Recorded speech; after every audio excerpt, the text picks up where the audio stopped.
At your ultimate pit stop, Piston Pundit, we're diving into why dealers are struggling with EVs.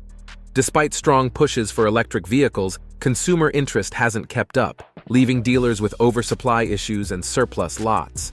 Many are skeptical about EVs' benefits and are reluctant to sell them.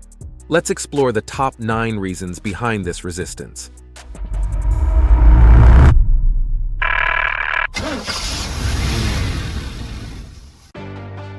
Reason number 9. The influence of state regulations. State regulations significantly impact the U.S. EV market. While federal initiatives set the stage, state policies often dictate adoption rates. California's strict emission standards and generous incentives boost EV sales, while states with fewer incentives see slower adoption. States like Colorado offer tax credits up to $5,000, and New York's Drive Clean rebate provides up to $2,000 off new EVs. However, differing regulations create challenges for dealers, with states offering minimal support struggling with low demand. Some states, like Wyoming, even oppose federal EV mandates, complicating the transition and creating an uneven playing field. Reason number 8. EVs accumulate on dealer lots. Supply chain issues are resolved and EV makers are operating at full capacity, but production far exceeds demand. Market growth hasn't kept pace with supply, leading to a glut of unsold EVs. Dealers' lots are overflowing, and EVs sit for much longer than combustion vehicles. The average supply for EVs is over 100 days, 139 days in March, and 103 days in June. Excluding Tesla, which sells directly, there were nearly 91,000 EVs in supply last month, with only 26,420 sold. Models like the Audi Q4 e-tron have a 254-day supply, while popular combustion models like the RAV4 and Honda CR-V move faster, with supply durations of 32 and 20 days, respectively. Reason number 7. EVs are losing potential buyers. The slowdown in EV growth is closely tied to increased production outpacing demand. The once impressive 90% year-over-year growth has dwindled, leaving dealers with an oversupply of EVs.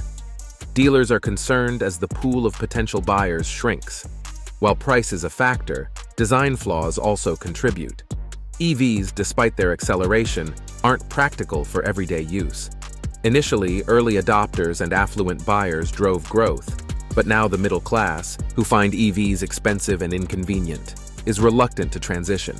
They prefer sticking with combustion engines or opting for hybrids, which seem more practical during this transitional phase. Reason number 6. Loss of service revenue. Dealers often earn more from service than from sales. Think oil changes, brake repairs, and other routine maintenance. This steady income is lucrative because such services are simple and low cost to perform. However, EVs disrupt this model. With no oil changes or traditional maintenance, dealers miss out on easy revenue. Instead, servicing EVs involves complex electronics and software updates. Many dealers, lacking the necessary expertise, struggle with these tasks. For example, GM's new Blazer EV faced software issues that even Chevy struggled to address, leaving customers waiting weeks for repairs. This situation can strain dealer-customer relationships. Before we delve deeper, do us a favor and smash that like and subscribe button. This helps us reach more auto enthusiasts just like you. Now let's shift gears and steer towards our next point. Reason number 5. Costly infrastructure upgrades. Besides public infrastructure, EVs demand substantial investments from dealers, including extensive modifications and numerous chargers. They also need to invest heavily in employee training, which can be costly, especially as EV sales slow down. Ford's Model E certification program is a prime example. Dealers were required to invest $500,000 to $1.2 million for upgrades, training, and other costs. Initially, many were interested, but as challenges mounted, optimism waned. Eventually, Ford canceled the program due to rising difficulties and legal issues. Now, all Ford dealers can sell EVs without certification, but many remain skeptical about the EV market's future. Reason number 4. Difficulty in selling EVs. Selling EVs is not straightforward. Beyond the general lack of interest and slower than expected market growth, dealers face challenges with the demographic still interested in EVs.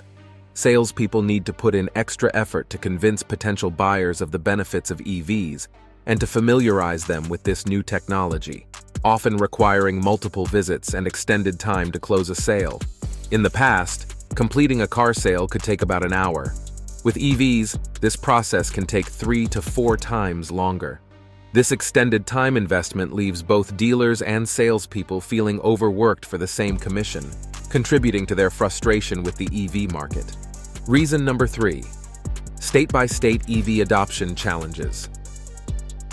The Biden administration has introduced several strategies and programs to boost EV sales, including federal tax credits. However, these programs often fail to account for regional differences. The disparity between states like California, which has a robust EV market, and states like North Dakota, where consumer attitudes towards EVs differ significantly, is stark. Various factors, such as infrastructure, economic conditions, and cultural preferences, impact EV availability and attractiveness in different regions. As a result, dealers face varying levels of demand depending on their location, making it challenging to adopt a one-size-fits-all approach to electrification. Reason number 2. Market readiness. In summary, the market isn't ready for a full electric revolution. Despite expectations for rapid electrification, numerous issues are causing delays. EVs aren't yet practical enough to dominate the market. They may accelerate quickly, but lag behind combustion cars in range, charging time, and price, even with discounts and tax credits.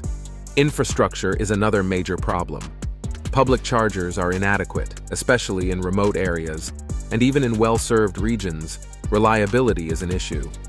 Charging anxiety deters buyers, with 65% of U.S. dealers skeptical about the positive impact of EVs, according to CDK Global. This raises the possibility that automakers may need to consider direct sales models. Reason number 1. Training hurdles in the EV era. A major hurdle in the EV transition is the extensive dealer training required. Unlike traditional vehicles, EVs need specialized knowledge for sales and maintenance, which is both costly and time-consuming. Dealers must understand EV technology, including battery management and charging infrastructure. However, many report that manufacturer-provided training is inadequate, with nearly 40% feeling unprepared, according to J.D. Power. Rapid technological changes and high turnover rates further complicate training. Manufacturers like Volkswagen are investing in comprehensive programs, but gaps remain. Enhanced training and support are crucial for dealers to effectively promote EVs. Thanks for watching. Don't forget to subscribe to Piston Pundit for the latest vehicle updates and upcoming videos. See you next time.